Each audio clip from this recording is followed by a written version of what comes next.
Amigos de Cultura Dual, Leer para Transformar, sean bienvenidas y bienvenidos a este espacio denominado Tendencia Digital, donde tendremos la oportunidad de charlar con diferentes personalidades de las letras, así como especialistas en educación, salud, deporte y medio ambiente. Les saluda Miriam García. Hoy tenemos el honor de contar con dos grandes figuras de las letras mexicanas, con Lisbeth Padilla, escritora y directora de teatro y docente con una trayectoria literaria de más de 30 años, y José Manuel Resillas, poeta, ensayista y traductor reconocido internacionalmente por su contribución a la poesía contemporánea. Muchas gracias por acompañarnos en esta conversación. Inicio saludando a Lisbeth Padilla. ¿Cómo te encuentras esta noche? Bueno, pues como te decía, eh, atrás del escenario, eh, traigo un dolor muy fuerte emocional, pero hay que cumplir y aquí estamos. Te agradezco mucho tu presencia en este espacio, tu sensibilidad. También para nosotros es un gusto que tú nos acompañes y seguramente tus seguidores, tus amigos y la gente que te queremos y conocemos el tema. Y esta noche estamos contigo y no solo esta noche, todo el tiempo que tú lo necesites, querida. Sí, Y bueno, para gracias. toda la audiencia quiero mencionarles un poco de quién es nuestra invitada. Ella es escritora, directora de teatro, docente con más de 30 años de trayectoria literaria, formada en los talleres de Juan Bañuelos, David Huerta, Héctor Azar, Juan Felipe Preciado. Ha participado en foros destacados como Radio UNAM, Televisión Mexiquense, además en encuentros literarios nacionales e internacionales, incluyendo la Feria Internacional del Libro de La Habana, premiada en el 2013 con el certamen internacional Sor Juana Inés de la Cruz por su cuento infantil Sarash, que me tocó presentarlo en algún momento en el Fondo Editorial del Estado de México.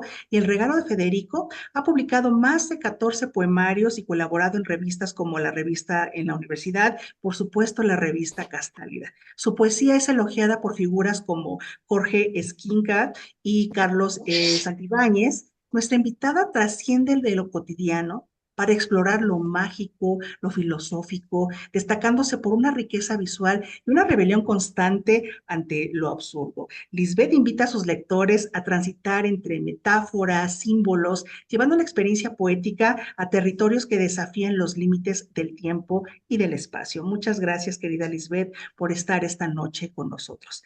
Ahora quiero Gracias, Miriam. saludar con mucho gusto a un gran invitado también, como lo mencionaba al inicio de la charla, a Manuel Resillas. ¿Cómo te encuentras esta noche, Manuel? Muy bien, muy contento de estar con ustedes, de compartir esta velada en la que vamos a hablar de la trayectoria y de la obra de Lisbeth Padilla, que es una colega muy querida, muy respetada, con una obra muy sólida, eh, que no ha dejado de publicar después de más de 35 años, casi 37 años, creo. Sus primer libros son de los años 80. Tiene casi 37 años, está a punto de cumplir, dentro de unos pocos años cumplirá 40 años de eh, trayectoria literaria, desde su primer libro hasta su recopilación más reciente. Y siempre es un gusto hacer una revisión y reflexionar sobre la trayectoria de alguien que ha mantenido su actividad literaria incólume, y que en un medio como este, donde hay a veces tan pocos incentivos, es de Ujú. aplaudir que alguien mantenga, este, digamos, la fe y la perseverancia en la escritura. Entonces, pues para mí es un motivo de alegría y de gran gozo, pues poder compartir esta tarde noche con ustedes, esta reflexión que vamos a hacer sobre la obra de Lisbeth Padilla. Muchas gracias. Quiero comentarles a toda la audiencia quién es nuestro invitado, quien esta noche hará los comentarios respecto a la obra de Lisbeth. Él es un destacado poeta, ensayista y traductor mexicano, fundador de la Academia Mexicana de Poesía y creador de la Cátedra Manuel Andrade en Poéticas Contemporáneas. Ha sido reconocido con premios internacionales de poesía, ensayo, como el Premio Internacional de Poesía Gilberto Owen Estrada, el Premio Internacional de Poesía Juan Ramón Jiménez. Además, ha publicado varios libros de poesía, entre ellos De Sombra y Olvido del 2022, Atrévete a mirar, Tú que no quieres del 2016 y de Retrato de Ciudad con Sinfonía. Resillas ha sido editor y compilador de importantes obras, ha traducido a destacados autores en diversas lenguas. Su labor crítica abarca la música, la literatura, la poesía, destacándose como uno de los mejores ensayistas y poetas de su generación. A través de su obra ha enriquecido la reflexión sobre la estética, la poesía, la cultura contemporánea, con un estilo profundo y sofisticado que ha sido reconocido por figuras literarias y críticas. Vamos a dar inicio a esta charla en esta primer parte de esta noche literaria y me gustaría iniciar con José Manuel Resillas para que nos comparta su perspectiva como crítico y poeta. ¿Cómo describirías el estilo poético de Lisbeth Padilla y el impacto en la literatura contemporánea que ella tiene? Adelante. Bueno, en el caso de Lisbeth se pueden decir muchas cosas, pero creo que una de las cuestiones que a veces la crítica misma pierde de vista cuando se hablan de los libros por separado conforme van apareciendo en el mediano y largo plazo, que cada libro sale con una identidad propia, pero solo hasta que tenemos el libro en una colección en donde se reúne toda la obra de un autor y podemos asomarnos a lo que ha escrito con el paso del tiempo, es cuando podemos valorar y, y detectar cosas que quizá en los libros individuales a veces se pierden porque uno los ve como entidades no exactamente orgánicas, sino como productos que van saliendo aquí y allá de manera a veces no siempre ordenada, no siempre se publica el libro más reciente, sino la fortuna de hallar un editor antes que otro. Pero el hecho de que contemos con esta compilación de la obra poética de Lisbeth Padilla, que no es ninguna, digamos, compilación definitiva, no tiene el nombre de obra poeta completa por el estilo, sino que es una selección y una antología de la mayor parte de lo que ella ha publicado. Sí me llama mucho la atención que ha mantenido un tono y una voz que quizá cuando uno empieza no es tan evidente ese tono. Siempre uno cuando escribe el primer libro, el segundo o el tercero, pues sí, se van cumpliendo etapas, se van cumpliendo expectativas, pero no siempre nos damos cuenta de un tono sostenido, de una voz particular. Al revisar este tomo, que tiene ya casi un poquito más de 10 años que salió, uno da cuenta de tono, de esa voz particular de Lisbeth, que se ha mantenido a lo largo de los años. Después de 3 décadas de trabajo ininterrumpido, no ha, esa voz, lejos de ir cambiando con el tiempo, se ha mantenido. Y una de las cosas que más me llama la atención no es solo la voz, sino una tensión al interior de esa voz, una tensión muy particular que casi podría yo llamar nietzscheana. De hecho, en el primer libro de Lisbeth hay un poema con un epígrafe de Nietzsche, pero no es nada más Nietzsche, es también una suerte de mismo que está presente aquí y allá. Hay incluso un poema con un epígrafe de Rilke, por ejemplo, que no es precisamente un poeta. Sería una equivocación pensar en Rilke como un poeta religioso o poeta místico, es más un poeta justamente nihilista, que habla del mundo espiritual desde una perspectiva que no está muy alejada de los postulados nietzscheanos.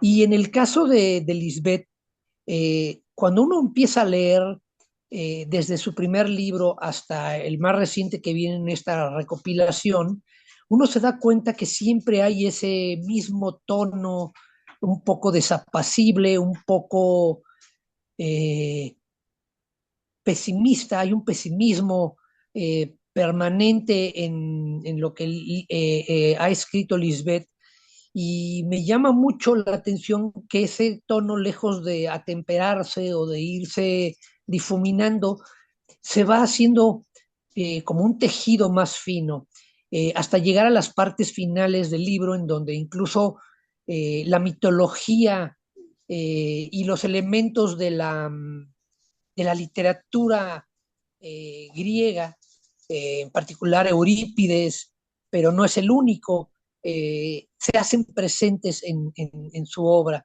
Muchos elementos de la mitología griega están de alguna manera difuminados y se presentan aquí y allá a través de distintos elementos. Y eso me parece que lejos de darle un carácter, digamos, erudito o, o referencial, le da un tono muy ajeno a la literatura inmediatista que hoy en día se escribe entre nosotros, en algunos de los miembros de eso que podría llamarse un poco este, comodinamente la generación de los nacidos en los 60.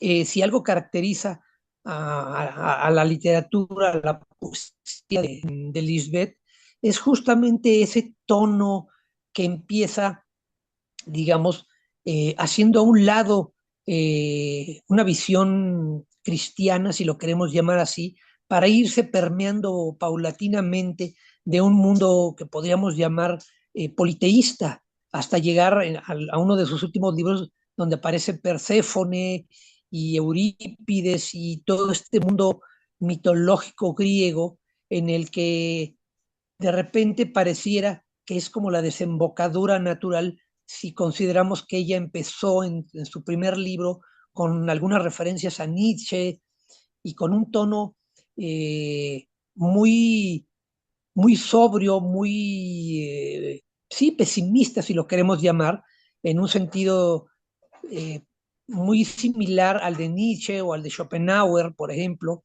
que hacen que su literatura no sea una poesía celebratoria, ni sea una lectura que permita al lector sentirse cómodo, porque la voz lírica tampoco nunca está cómoda.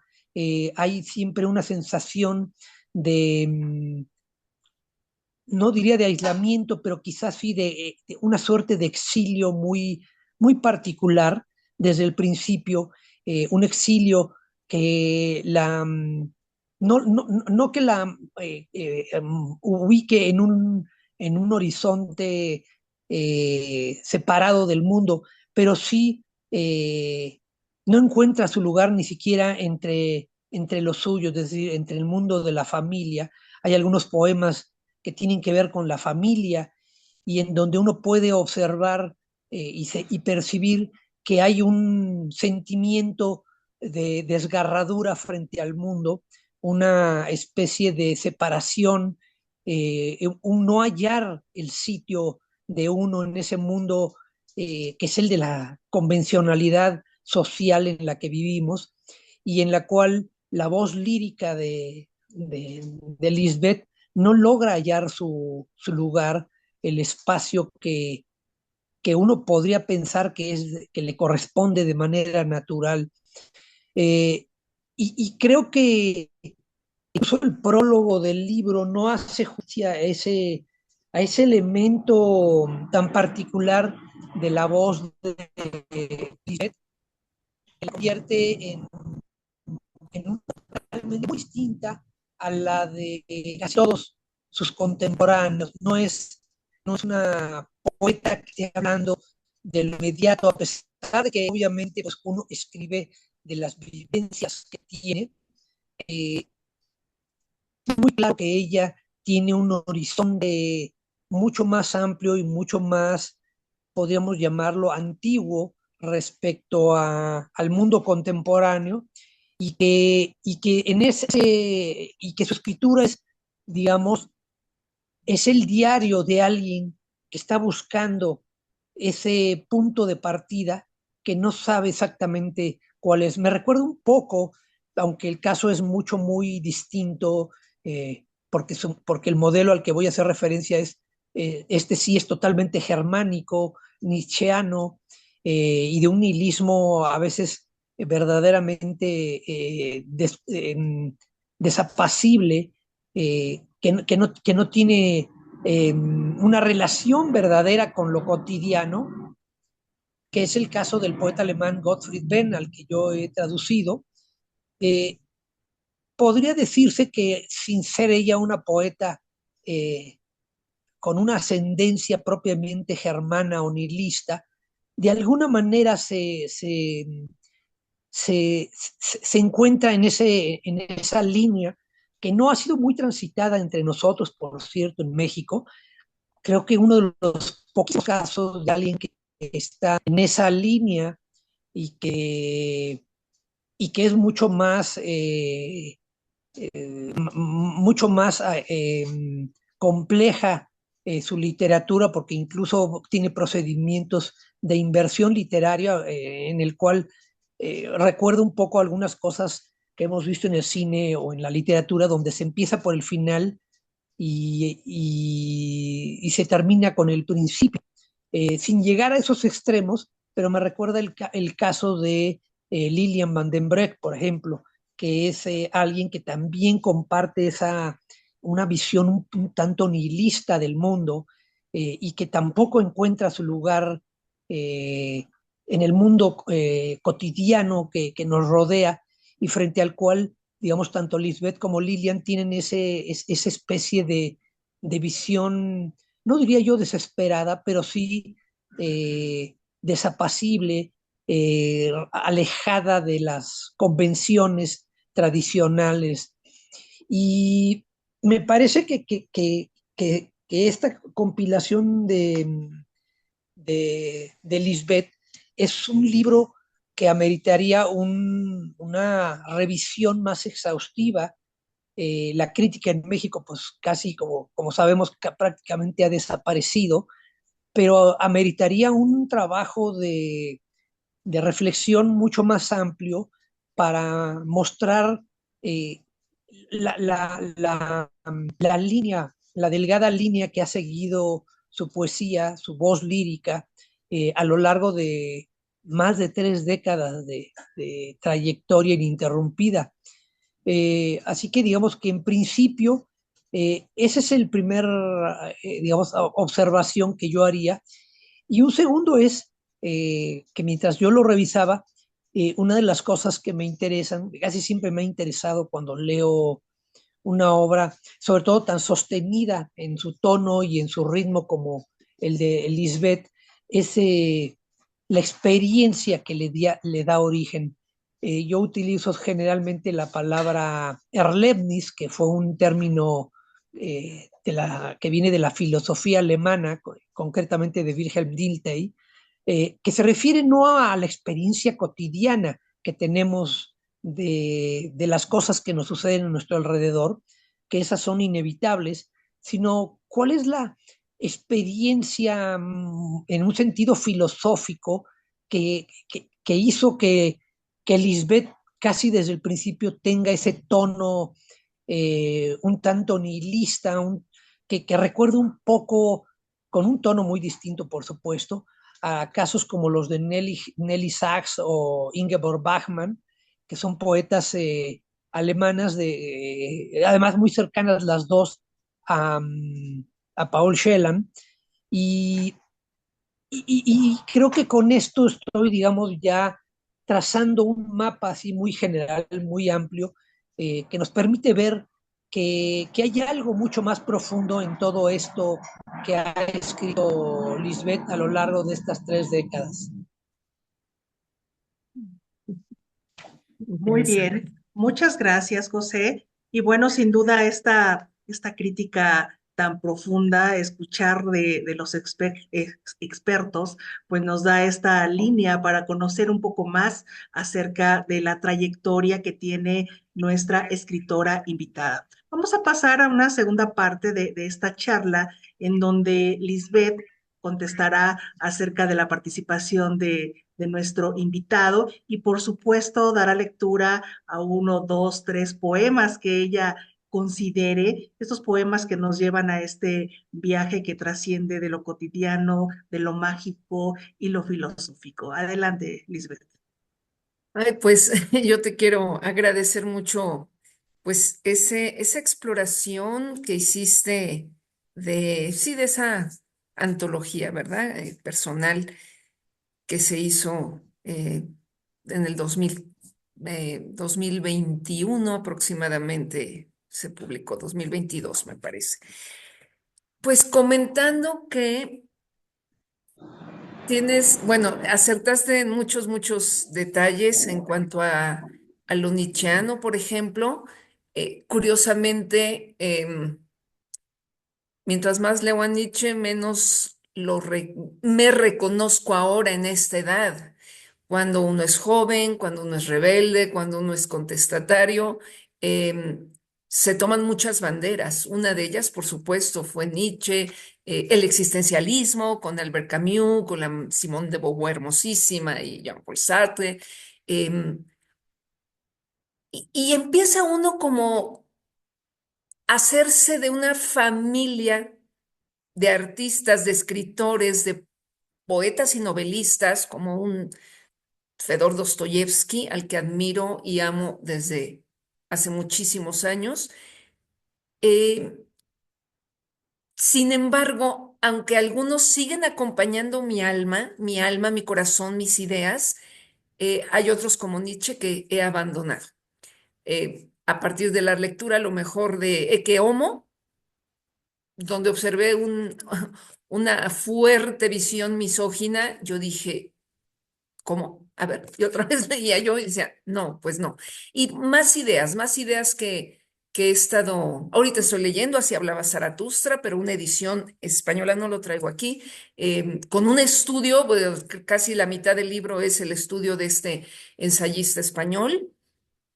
Y entonces ahí me doy cuenta lo poco, que en realidad a lo mejor no lo entendí yo, ¿verdad? En mi juventud a Nietzsche, lo poco que tengo con relación a la cuestión de la valoración de los valores humanos, de eh, la conmiseración. Él habla que todo eso es debilidad.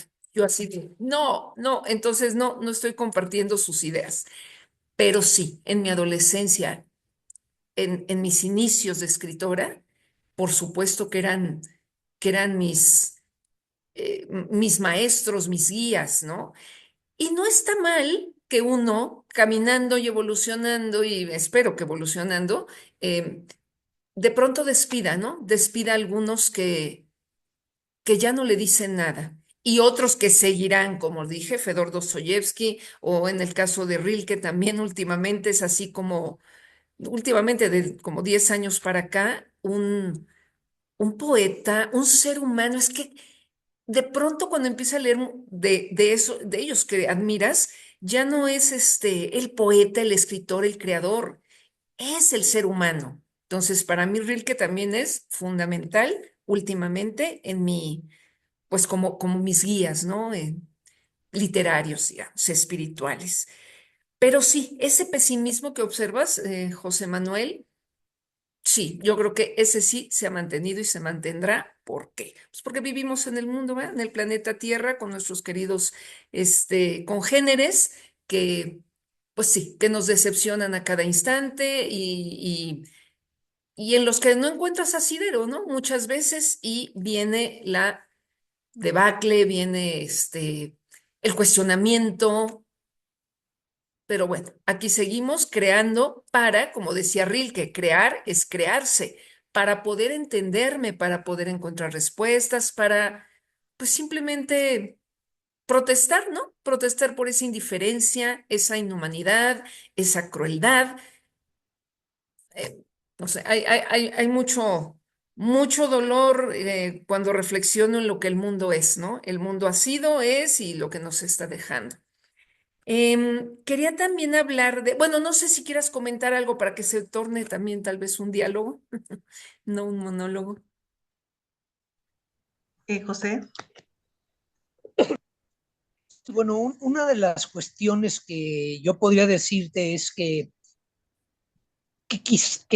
cuando tú escribes tus poemas, no, es decir, estamos hablando de poesía, no de filosofía o de ensayo reflexivo, de modo que cuando yo hablo de una ascendente nietzscheana o rilkeana, no estoy hablando de una influencia o de una asimilación, digamos, consciente de, el discurso literario que hacen estos autores, pero es muy claro que hay un elemento, digamos, yo lo llamaría atmosférico, si se le quiere llamar así, en el que es inevitable que quizá incluso en esas lecturas tempranas de las que tú hablabas, fruto de la rebeldía y de la inconformidad, uno inevitablemente adquiere ese aire de familia que no es, es decir, no estamos hablando de que tú hayas leído a Nietzsche como un filósofo y hayas asimilado su pensamiento en un sentido estrictamente filosófico. No, hay un tono en las cosas que dices, en cómo están expresadas. Por eso yo evité, digamos, conscientemente al hablar de la lectura de tus poemas, incluso de la palabra influencia, porque es más difícil demostrar la influencia de alguien, de algo que uno leyó en la obra eh, eh, finalmente escrita. La influencia siempre va a ser más difícil eh, demostrable, y es un problema. A veces la crítica, cuando la hay, utiliza esas frases o esas expresiones con demasiada facilidad, solo porque ve un epígrafe y piensa, ah, ya hay una influencia. Pues no, porque tus poemas no son filosóficos, no estás haciendo, digamos, en ningún momento se siente que estés retomando algún concepto o alguna idea, digamos, nietzscheana, como sí ocurre en el caso de los escritores alemanes, para quien Nietzsche es una figura de primer orden, es, una, es un padre de casi toda la literatura y la filosofía posterior, ya sea para negarla o para seguirla, pero para nosotros es más siempre como una cuestión atmosférica. Probablemente, como tú misma señalas, no es que hayas entendido del todo a Rilke o a Nietzsche o a otros escritores del mismo estilo, digamos, de ese tono nihilista, pero sí logras percibir que hay una atmósfera, que hay un... Y cuando hablo de atmósfera, hablo, digamos, en el sentido casi astronáutico de la palabra, es decir, como cuando uno viaja a la luna o a otro planeta, si se pudiera, y uno sabe que ahí hay otra atmósfera distinta a la que hay en la Tierra. Incluso si tú te vas al Popo o al Everest o al Mont Blanc, pues ahí hay atmósferas distintas a las que hay digamos, en Guerrero o en Acapulco, que son al nivel del mar de la Ciudad de México, o si te vas a Lima, Perú, que está mucho más alto que en México, hay una atmósfera distinta.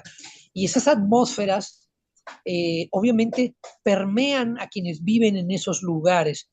Cuando uno lee a Nietzsche o a Dostoyevsky, que mencionaste, no es que tú hayas asumido ideas que ellos manejan, pero sí hay una percepción de esa atmósfera justamente, como yo la acabo de señalar, que está presente a lo largo de los poemas, de todo lo que has escrito y que va más allá incluso de una explicación, digamos, casual, eh, en el que estamos en el planeta y me parece que va mucho más allá la percepción de lo que te rodea, de lo que te ha rodeado.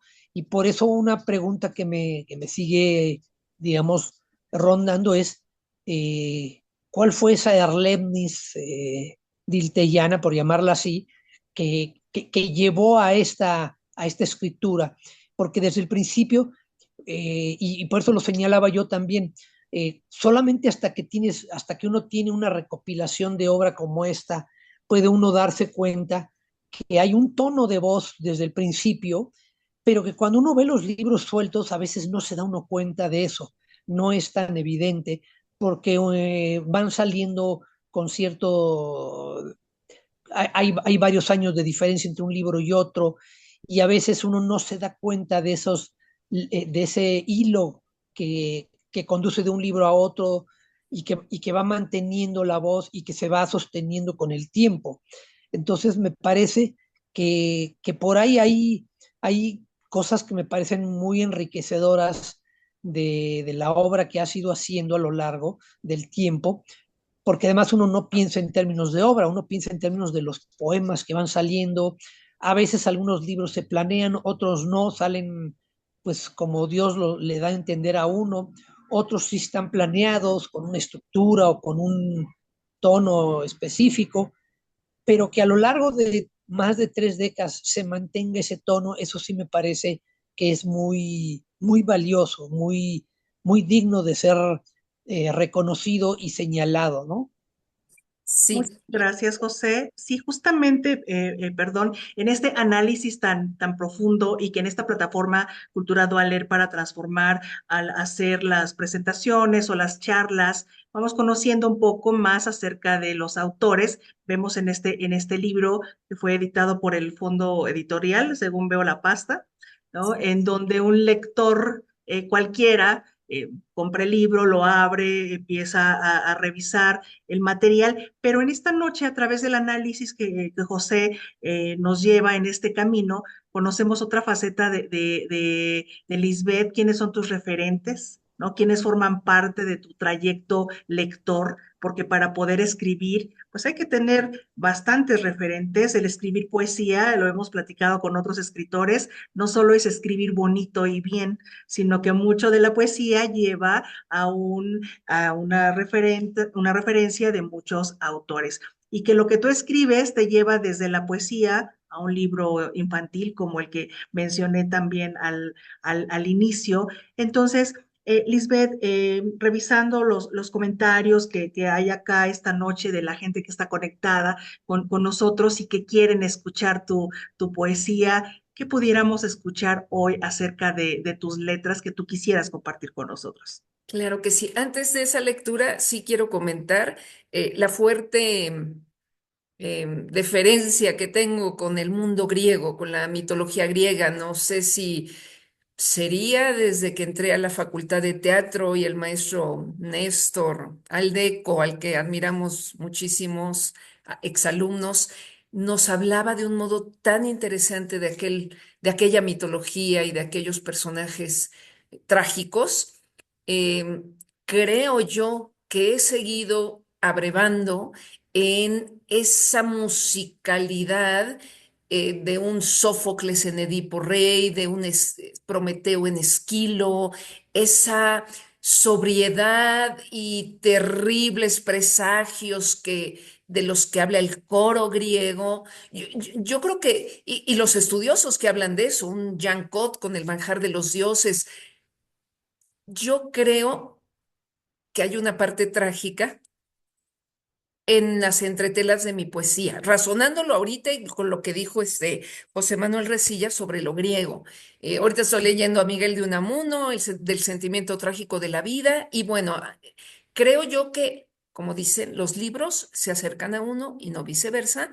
Entonces, sí, mi búsqueda espiritual, mi búsqueda personal y existencial, pues sí, me ha llevado a esa atmósfera de la que atinadamente, de verdad, hablas tú, porque sí, esa alma mía, aunque ha leído mucho y ha sido niña y ha sido adolescente y ahora soy adulta, el alma es el alma, el espíritu, mi espíritu se ha transformado, pero creo que tiene como las cuerdas de un laúd, no sé, un tono, una tesitura a mi voz y pues sí, yo nada más quería hablar de eso, de la parte griega, lo trágico, porque sí creo que acertaste en decir, sí, uno absorbe a los escritores, no escribes como ellos.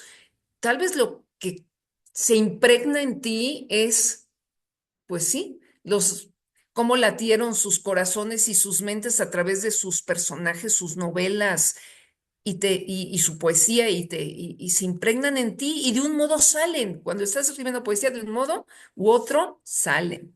Pues voy a leer un poema con el que inicio un nuevo poemario. Es inédito y yo creo que nuestros queridos escuchas van a corroborar la crítica muy acertada de mi amigo Resillas.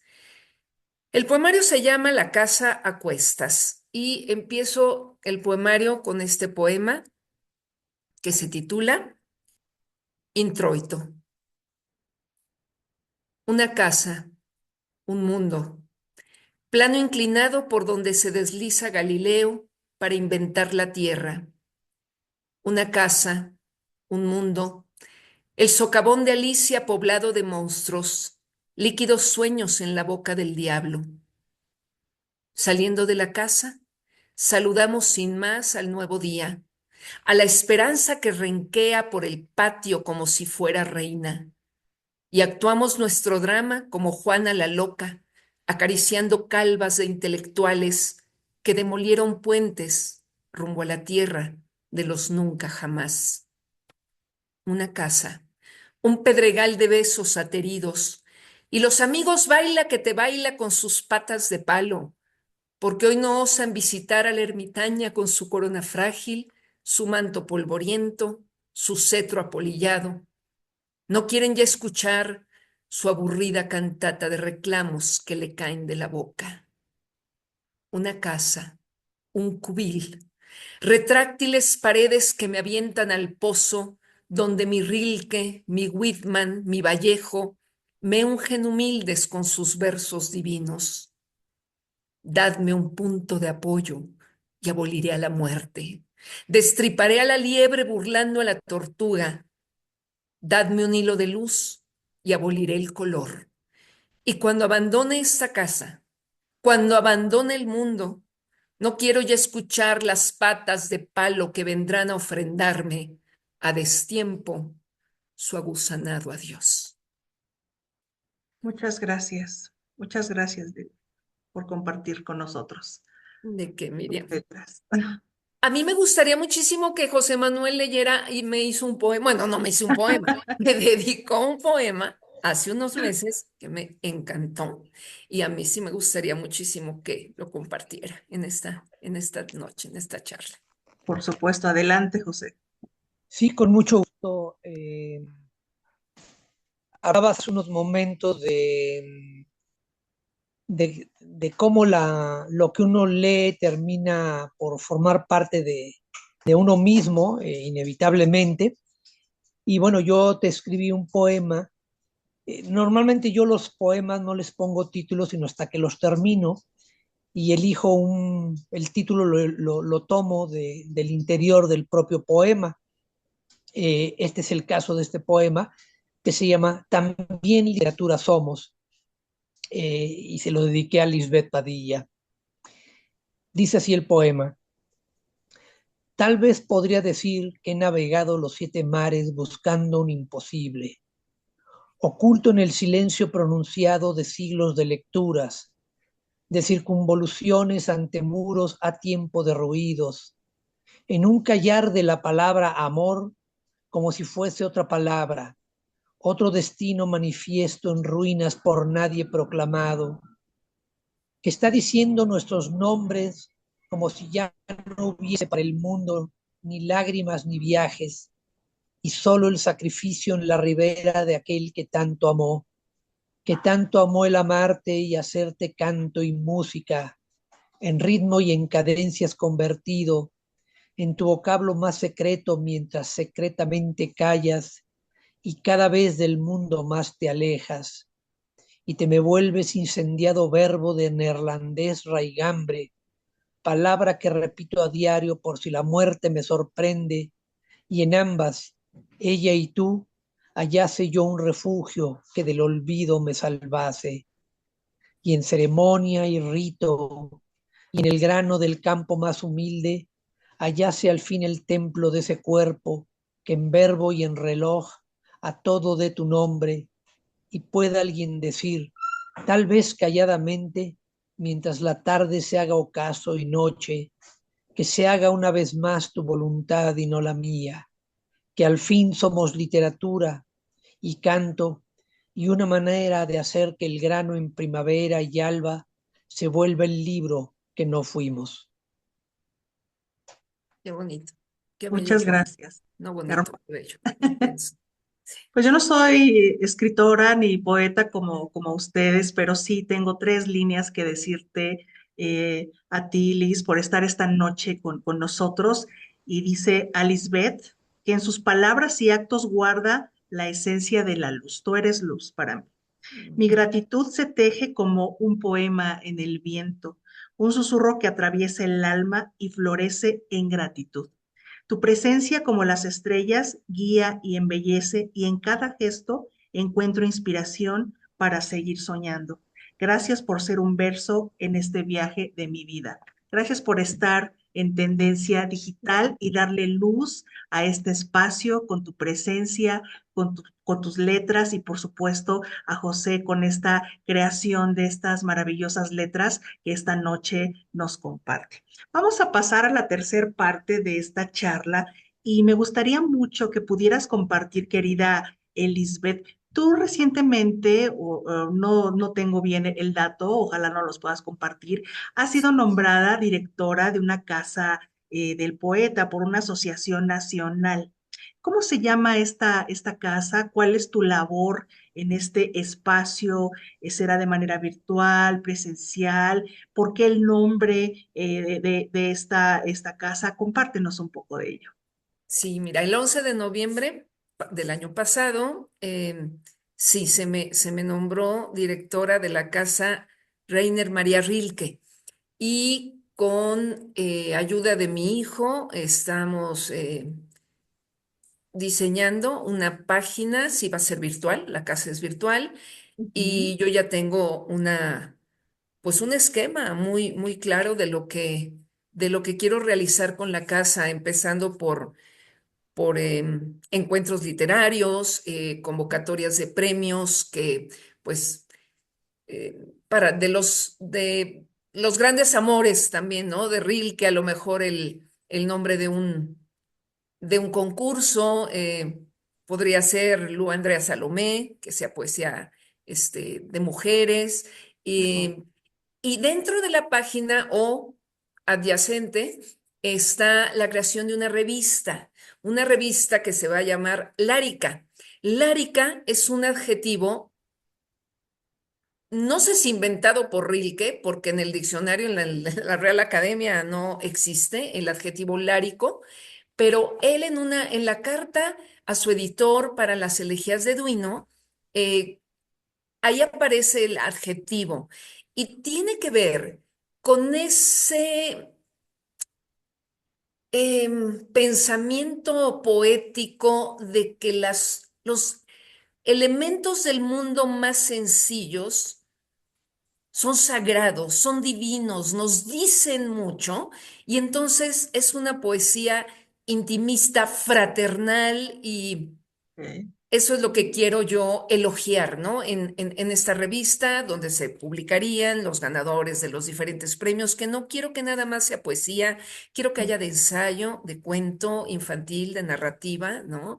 Y Y bueno, tengo así como que muchísimas ideas desde el 11 de noviembre y se van a ir concretando, se van concretando. Ya hubo un primer evento en la librería Bonilla y pues estamos en eso y muy, muy entusiasmada y muy contenta y agradecidísima con Casas del Poeta C, cuyo presidente es el querido Francisco Francisco. Paquito Estrada y eso es Miriam, en eso estamos.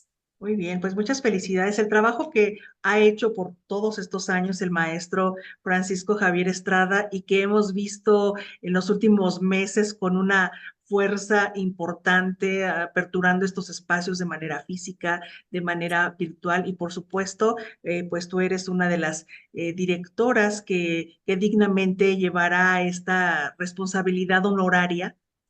Porque hay que aclararlo, de repente en redes preguntan, ¿y quién es la asociación? ¿Quiénes las nombran? No hay un nombramiento, fue un concurso, ¿cuál es el sueldo, etcétera? Ujú. Es un tema, es un tema honorario que tú harás muy bien. ¿Qué aspectos de la obra de Rilke tú consideras fundamentales que puedan transmitirse para quienes visiten esta casa de manera virtual o de manera presencial, que se hará pues en algunas librerías, según entiendo? Es que no sé por dónde empezar. Desde Cartas a un joven poeta, donde con gran acierto, finura y humanidad intensa trata de explicar la manera en que un escritor Nobel y no tan Nobel, cualquiera podemos abrevar en sus enseñanzas, tiene que ir urdiendo su literatura. Entonces, ese joven Kraus, de verdad, fue un elegido, ¿no?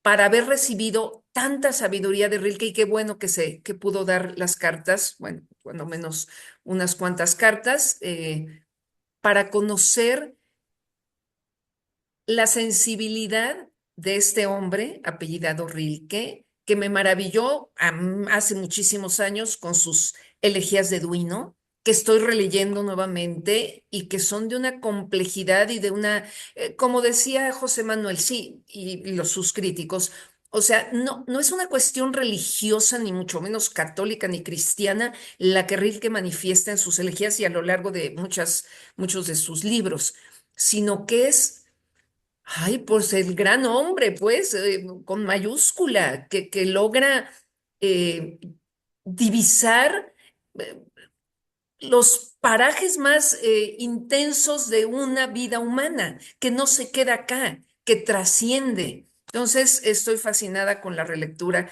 de las elegías de Duino, la del corneta, mi canto de vida y muerte del corneta Christopher Rilke, que era uno de sus antepasados. Y, por ejemplo, los cuadernos de Lauris Bridge también hay mucha intensidad. Era un hombre, me hubiera encantado conocerlo, era un hombre muy observador, muy detallista, muy profundo bueno, genial, o sea, porque te puedo decir, puede haber una persona inteligente, creativa, sensible, pero lo que deja él por escrito, no sé, solo los iniciados, ¿eh? Podría yo decir, era un hombre muy, muy especial. Muy bien. ¿Cómo visualizas el impacto de este espacio en la promoción de la poesía, inclusive como una herramienta pudiera ser de transformación cultural y social? Y te hago esta pregunta porque últimamente con estas aperturas de estas casas, algunos medios inclusive han cuestionado cuál es la intención de aperturar estas casas, hacia dónde va esta asociación civil, si pertenece a solo un grupo muy selecto o se dará oportunidad a algunos talentos emergentes. ¿Qué quiere hacer Lisbeth Padilla en este espacio? Involucrar estos talentos emergentes, echar mano de figuras consagradas en la literatura. ¿Cómo te gustaría tú llevar este espacio?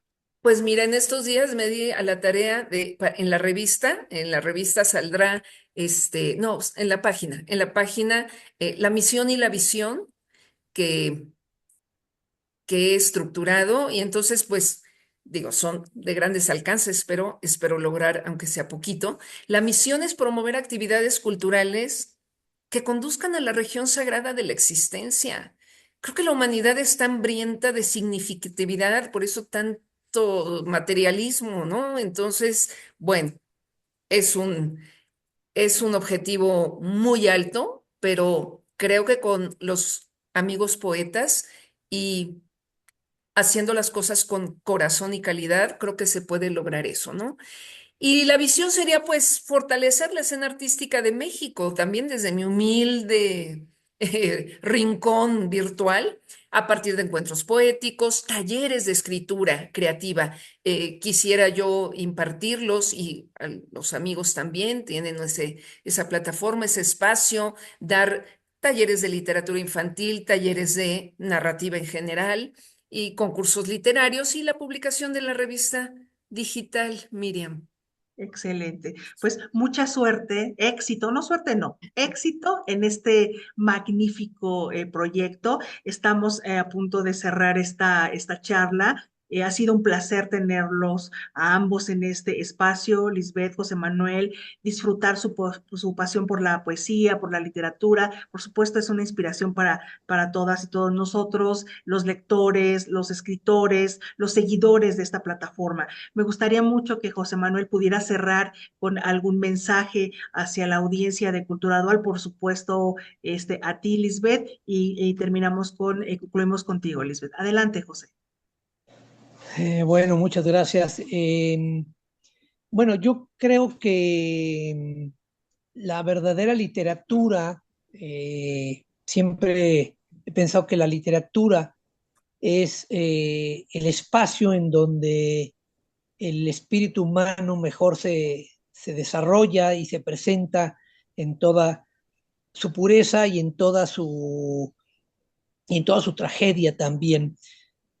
Creo que una de las cosas que puedo decir para cerrar, digamos, mi comentario sobre la obra de Lisbeth, que ella ya comentó algo al respecto, es que como toda verdadera literatura, eh, surge obviamente de experiencias personales y de la inmediatez en la que uno vive, pero al final es un verdadero y auténtico diálogo con la tradición, con aquellos autores a los que ella ha leído a lo largo de su ya amplísima trayectoria, como debe de ser cualquier literatura que se precie de serlo, y en ese sentido es lo que hace que sus poemas tengan un sentido universal y tengan garantizado una permanencia, porque esa permanencia no depende del aquí y el ahora, de los gustos, sino depende de esa, de